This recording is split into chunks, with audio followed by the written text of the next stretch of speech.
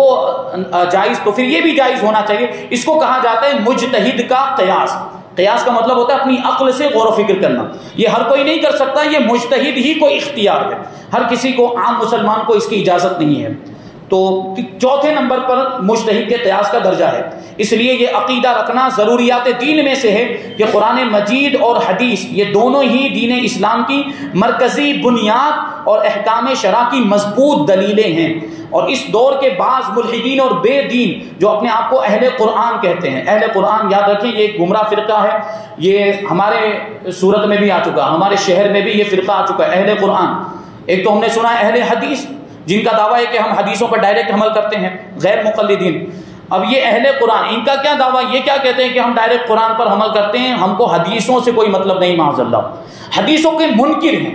حدیثوں کا انکار کر دیتے ہیں. یہ ملحد اور بے دین لوگ جن کو اہل قرآن کہا جاتا ہے، اور یہ اہل قرآن حدیثوں کے دلیل شرعی ہونے کا انکار کرتے ہیں. یعنی حدیثیں کوئی شرعی دلیل نہیں، ہم ان کو نہیں مانتے، ایسا بولتے ہیں. اور قرآن مجید نے صاف اور صریح لفظوں میں ان ظالموں کے اس کافرانہ نظریے اور عقیدے کا رد فرمایا ہے. چنانچہ اللہ تبارک و تعالیٰ ارشاد فرماتا ہے ما آتاکم الرسول فخذوہ وما نہاکم عنہ فانتہوا، یعنی رسول جو کچھ تمہیں حکم دیں اس کو لے لو، یعنی اس پر عمل کرنے لگ جاؤ، اور جس چیز سے تمہیں منع کر دیں اس سے باز رہو، یعنی اس سے رک جاؤ. یہ حدیث کے دلیل شرعی ہونے کی دلیل کہ حدیث پاک ہمارے لیے حجت ہے. تو قرآن مجید میں یہ ارشاد فرمائے کہ رسول جو تمہیں حکم دیں اس پر عمل کرو، جس سے تمہیں روکیں اس سے رک جاؤ. تو اس سے پتہ چل رہا ہے کہ حدیث بھی ہمارے لیے دلیل ہے، دلیل شرعی ہے. مسلمانوں دیکھ لو، قرآن کا یہ فرمان صاف صاف اعلان کر رہا ہے کہ رسول پاک صلی اللہ علیہ وسلم کے اوامر و نواہی، یعنی جن چیزوں کا حضور نے حکم دیا اور جن چیزوں سے حضور نے روکا، جو حدیثوں کی صورت میں ہمارے سامنے موجود ہیں، یقیناً وہ بلا شبہ واجب العمل ہیں، ان پر عمل کرنا ضروری ہے اور شرعی احکام کی حجت اور مضبوط دلیلیں ہیں. تو یہ باتیں ہیں حدیث سے تعلق رکھنے والی. اب آگے منصب رسالت کے بارے میں حضور پاک صلی اللہ علیہ وسلم کا مقام و مرتبہ کیا ہے اور حضور پاک صلی اللہ علیہ وسلم کی حیثیت کیا. یعنی بہت سے لوگ، یہی جو اہل قرآن، معاذ اللہ، یہ حضور پاک صلی اللہ علیہ وسلم کو صرف ایک قاصد سمجھتے ہیں، یعنی صرف ایک پیغام پہنچانے والا، کہ اللہ کا پیغام لا کر لوگوں تک پہنچا دیا، بس آپ کی ذمہ داری پوری ہو گئی. ایک قاصد اور ایک ایلچی، ایک پوسٹ مین، معاذ اللہ، یہ ان کے الفاظ اور ان کا عقیدہ. لیکن ہمارے نزدیک حضور پاک صلی اللہ علیہ وسلم کی کیا شان ہے، حضور کا کیا مقام و مرتبہ، ہمارا عقیدہ جو ہے انشاءاللہ تبارک و تعالیٰ ہم آئندہ درس میں سماعت کریں گے. اور پھر منکرین حدیث کا رد بھی اور مزید آگے انشاءاللہ تبارک و تعالیٰ انہوں نے بیان کیا ہے، تو اس کو بھی ہم آئندہ درس میں شامل کریں گے. اور پھر پہلی حدیث پاک نیت کے بارے میں ہے، نیت کا پھل کیا ہے، تو وہ حدیث پاک، اس حدیث کا متن بھی ہم سنیں گے، اس حدیث کا ترجمہ بھی، اور پھر انشاءاللہ اس کی شرح بھی ہم آئندہ درس میں اگر وقت ہوگا تو سماعت کریں گے. اللہ تبارک و تعالیٰ کی بارگاہ میں دعا ہے کہ جو کچھ بھی بیان ہوا اس پر ہم سب کو عمل کرنے کی توفیق عطا فرمائے. حضور پاک صلی اللہ علیہ وسلم کی حدیثوں کو سن کر، اس کو سمجھ کر اس پر عمل کرنے کی ہم سب کو توفیق عطا فرمائے. وما علینا الا البلاغ.